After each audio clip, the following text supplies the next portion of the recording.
When Luka Doncic got traded at the 2025 deadline, there was no doubt in anyone's mind that Nico Harrison made a generational mistake. Not only trading away a franchise player, but also disparaging him on the way out, calling him fat and lazy. While it's hard to say a player of Luka's caliber is being held back by his physique, there might have been some truth to that.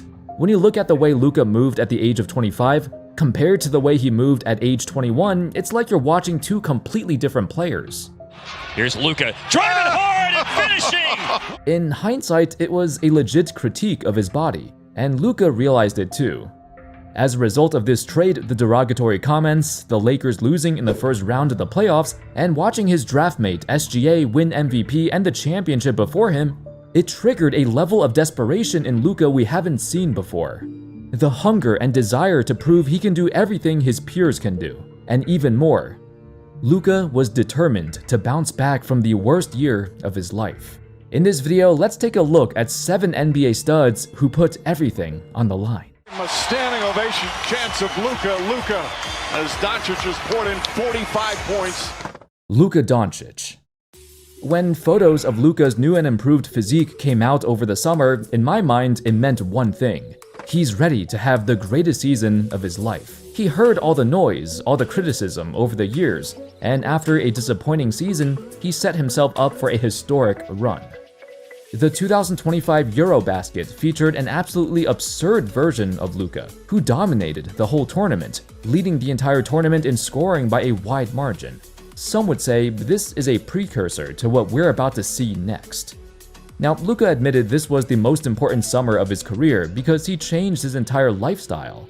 Instead of playing basketball 24/7, he pushed the reset button and stated, quote, "For the first time in my life, I did not play basketball for a whole month.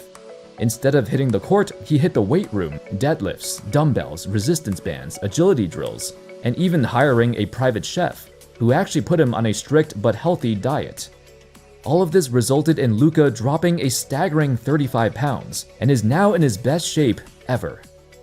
While his breakup with the Dallas Mavericks was a one-sided affair, perhaps it might be better for him in the long run. The insane shock and betrayal he experienced forced him to regain his focus, and now he's accomplished more in a single offseason than the previous 6 combined.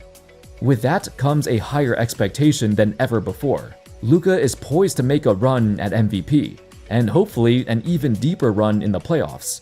So if he underachieves now, despite putting in the most effort he's ever had, the critics will be louder than ever.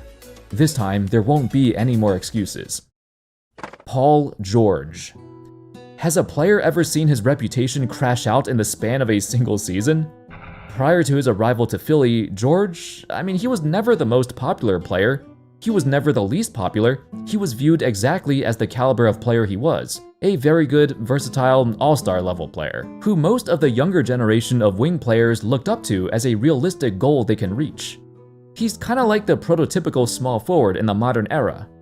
In retrospect, his final year as a Clipper was actually very good. He averaged a career high in three-point shooting, and he appeared in 74 games, more than he's played in any of the previous 5 years. Honestly, it was mainly because he was on the final year of his contract, so he needed to show out to get paid. George even demanded the same contract as Kawhi Leonard if he were to stay in LA, though I'm not sure if that includes his side deals from Aspiration. Anyway, it was absurd for George to get paid that much. Nobody thought he was worth $200 million at the age of 35. Nobody except the Sixers. Immediately upon signing this deal, everyone was confused on why the Sixers would do this. It was a mistake right from the get-go. Joel Embiid, your franchise superstar, is already a walking injury risk, and now you give $200 million to another one. Perhaps they had hopes his injury concerns were a thing of the past. He did just play 74 out of 82 games after all, but you should never underestimate the contract year phenomenon. For those who don't know, players typically go a lot harder in the last year of their contract because they want to get paid again, so their stats and even their games played might be a little bit inflated. That was the case with George because he played through a lot of injuries to show everyone he can still be available. In Philly, however, he went back to his injury slumber and got exposed for who he really is. A broken down former all-star who spends more time podcasting because he can't stay on the court. George missed half the season due to a myriad of different injuries, from his ailing knees to an adductor strain, a finger injury, several injections later, and he still wasn't fit to return. Finally, he settled for arthroscopic surgery, a risky procedure that few players at his age have recovered from. Yet it might be his only chance, his last chance. Who knows when and if he returns, but if you're getting paid over $200 million, you best believe every bad game you have will be scrutinized, and every game you miss will keep the front office wondering, why did we sign you in the first place? Lauri Markkanen. Markkanen arrived in Utah in the summer of 2022, the year when the team decided to blow it up and start over. They traded away their franchise players, Donovan Mitchell and Rudy Gobert, for a massive haul of picks and players in return. Most would say Utah got a great return for those trades, and one of those players happened to be Lauri Markkanen. Prior to his arrival in Utah, he was lost. He struggled to find his niche, and his coaches never knew what to do with him or how to use him. Markkanen's career was in limbo. In Utah, however, this was a fresh start, and it honestly saved his career. Markkanen catapulted from a struggling role player into an all-star in his first season there, winning Most Improved Player in the process. He was eventually rewarded with a colossal 4-year, $238 million deal. The problem was, Markkanen did not meet his projected development. In fact, he regressed and saw his role diminish after his first year in Utah. Combined with a low-key sketchy history of injuries, Markkanen might have one of the worst contracts in the entire league. He's being paid like a franchise superstar, but he's reverting back to being the role player he once was. Not just that, but he essentially plays basketball year-round. And this time, it was representing Finland in the Eurobasket, where he performed incredibly well. It's like every time the Jazz want to trade him away, he does something spectacular that make them second-guess their decision. It's been like this for years now, so it leaves the team in a bizarre situation. The player they once thought could lead their franchise back to the playoffs, he doesn't look like that guy anymore. Instead, the organization is left footing a very expensive bill for Markkanen, who's now been shopped around on the trade block as they lost faith he'd ever take the leap into superstardom. Then again, maybe he'll have another spurt of brilliance that makes them keep him. It's a dicey, and I would say toxic relationship. But as long as the Jazz remain mediocre, Markkanen's reputation as a losing player will forever follow him. Zion Williamson. It seems like every offseason since he joined the league, every reporter in the NBA world is constantly weight-watching Zion Williamson. Apparently, he either loses 50 pounds or gains 50 pounds of muscle every summer, or he's involved in a legal dispute. Dude, it feels good to feel good. I haven't felt like this since college, high school, just where I can walk in the gym and I'm like, I feel good. But the 2025 offseason was different, because it was the first time that Zion's name was invisible in the mainstream media, and the paparazzi has stopped tailing his every move. So what does this mean? Is it because Zion is putting his head down and working towards a legendary comeback season? Or has the NBA world stopped caring about him? I'd say it's more so the latter. His talent and skill set is undeniable, yet his years upon years of injuries have made him unavailable. This time, however, things are much more dire than they seem. Even though he signed a 5-year deal back in 22, the final 3 years of his deal are non-guaranteed. So starting in the 2025-26 season, if Zion misses more than 22 games per year, the Pelicans have the right to waive him with no financial penalties. It's a very rare contract clause, because most NBA deals are, guaranteed, especially for a number 1 pick. But for Williamson, the Pelicans did a great job of being cautious. Now, I don't think he's gonna flat out get waived, because it's more valuable to trade him than let him go for nothing. For Zion, this is a turning point for his career. He was able to get away with missing games because his team believed he was worth waiting for. However, there's not much time left anymore.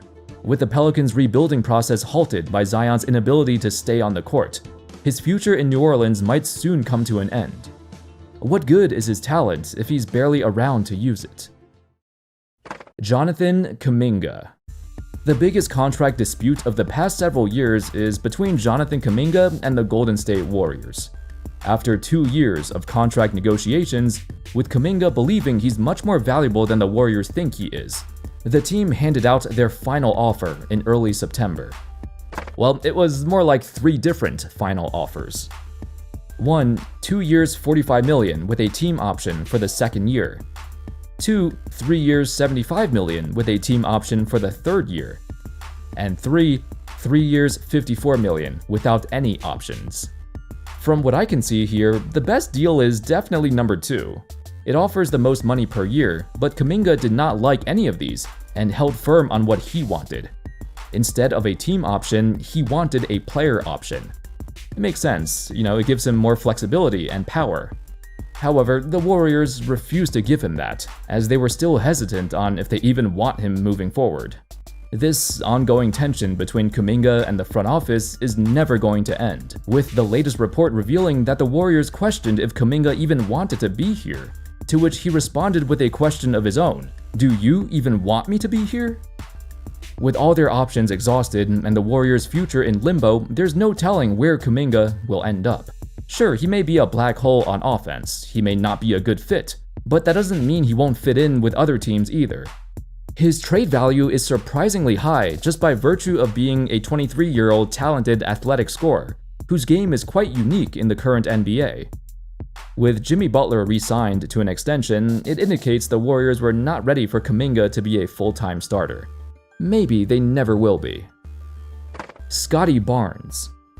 Since the departure of Kawhi and the exodus of the previous Raptors core that included Pascal Siakam, Fred VanVleet, Norman Powell, and OG Anunoby, the team had one goal in mind: to compile as many young prospects and draft picks as possible to hit the reboot button and start a new era in Toronto.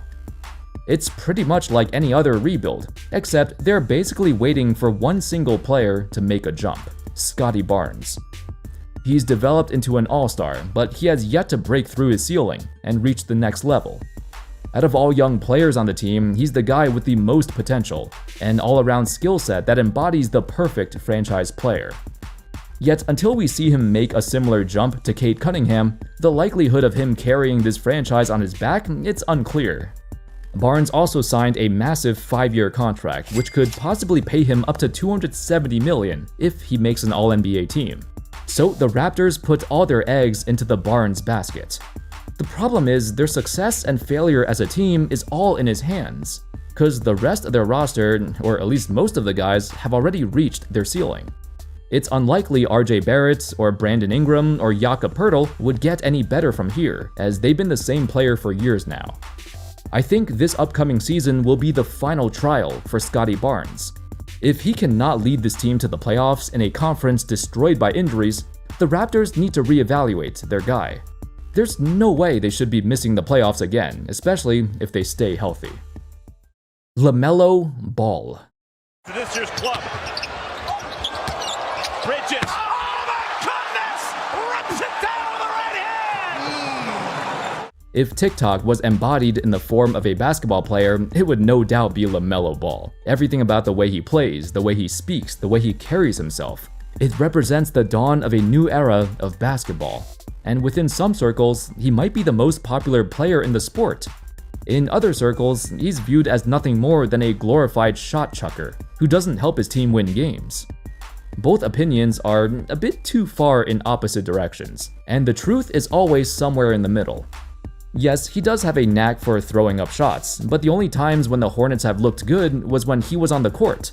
In fact, over their last few years, their only winning season occurred when he played 75 games.